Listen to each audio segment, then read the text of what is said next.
हमारा वो एरिया होता है जो आप मेरे हेयर को देख रहे हैं, जहाँ पर आप काम करते हो, जहाँ पर आप कलरिंग करते हो, जहाँ पर आप केमिकल वर्क करते हो, मतलब स्मूथनिंग, पमिंग, जो भी आप काम करते हो वो आप कहाँ करते हो, हेयर साफ के ऊपर करते हो। मतलब हेयर को हमने हेयर साफ नाम दे दिया है, ठीक है।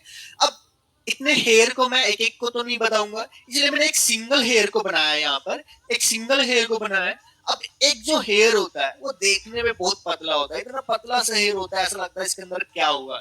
लेकिन इस हेयर के अंदर भी बहुत सारी चीजें रहती है। तो फर्स्ट जो लेयर होती है वो हमारी क्यूटिकल लेयर होती है। पहली लेयर जो है वो क्यूटिकल लेयर है।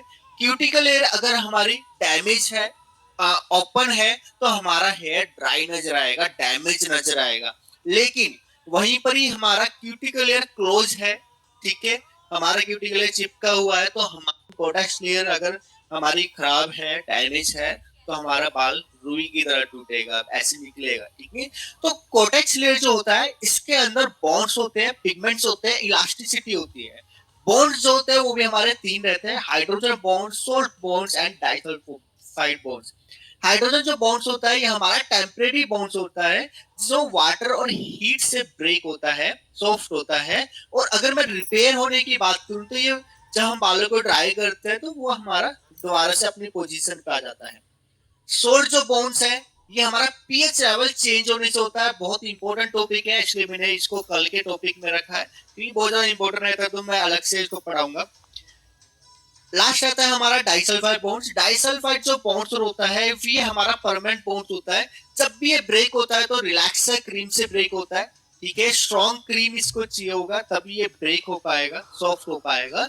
और दोबारा से अगर मैं इसको जोड़ने की बात करूं तो न्यूट्रलाइजर जो होता है वो हमारे इसको फिक्स करने का काम करता है, ठीक है। इसके अंदर हमारा कोटेक्स लेयर के अंदर पिगमेंट्स भी होता है। पिगमेंट्स जो होता है ये हमारा नेचुरल कलर रहता है। बालों का जो नेचुरल कलर होता है वो पिगमेंट्स होता है। अगर हमारे बालों के अंदर पिगमेंट्स नहीं है तो हेयर कैसे नजर आएगा? व्हाइट, ग्रे, ठीक है। तो हेयर जो होगा वो व्हाइट नजर आएगा, ग्रे नजर आएगा। मैं व्हाइट और ग्रे दोनों वर्ड यूज कर रहा हूँ, कुछ हो गए जो बोलेंगे व्हाइट यूज बोल रहा हूँ, ताकि आपको समझ आ। पिगमेंट जो होता है वो हमारे बालों में अगर नहीं है तो हमारे हेयर ग्रे नजर आएंगे। और इलास्टिसिटी जो होती है ये हमारे बालों को स्ट्रेंथ देती है।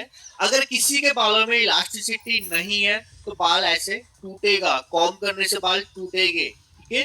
तो इलास्टिसिटी भी होना जरूरी होता है हमारे बालों के अंदर। तो आज हमने इसी टॉपिक पे बात किया है।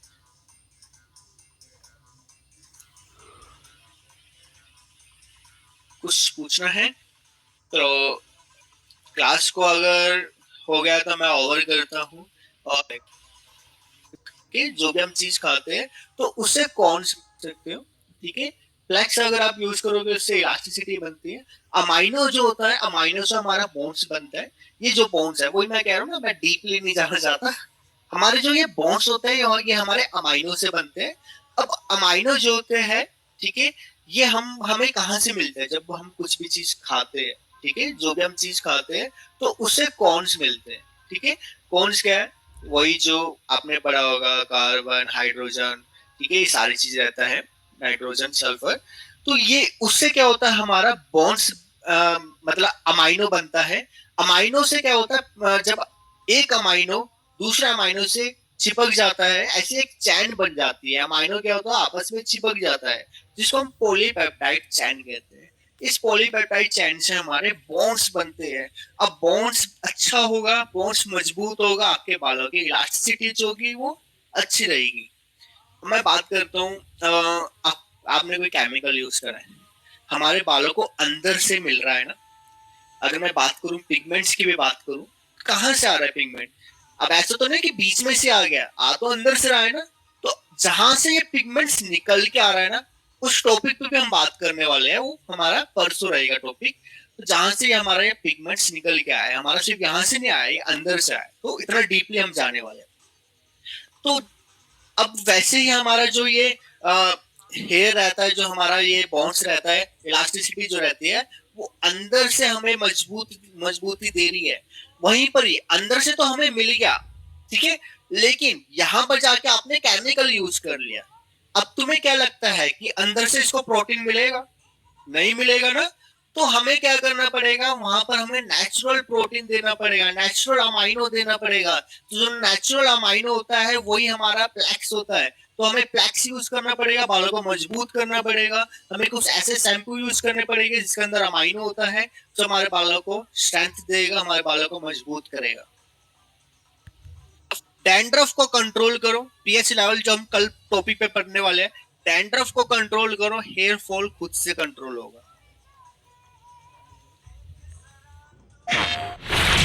We can fight this together!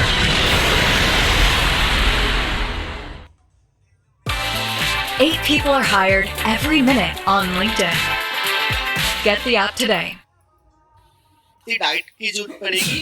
जैसे जैसे हमारी एज बढ़ती है तो हमारे जो एक तरीके से स्कैल्प के अंदर जो हमारे बालों को बनाने के लिए जो मशीन होती है, जो कलर बनाने की जो मशीन रहती है, ठीक है, वो कलर बनाने की जो मशीन होती है ना, वो वीक पड़ जाती है, जिससे क्या होता है, हमारे बालों का नेचुरल कलर बन ही नहीं पाता है। ठीक है, तो वो बनाने की मशीन खराब हो जाती है। इसकी वजह से हमारा जो हेयर होता है वो ग्रे होना स्टार्ट हो जाता है। ठीक है,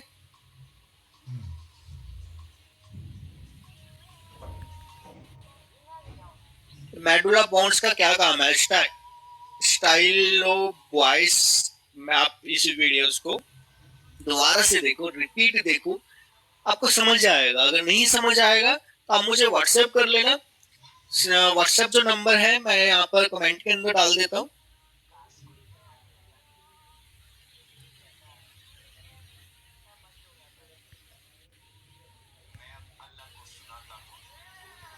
करना है, ठीक है।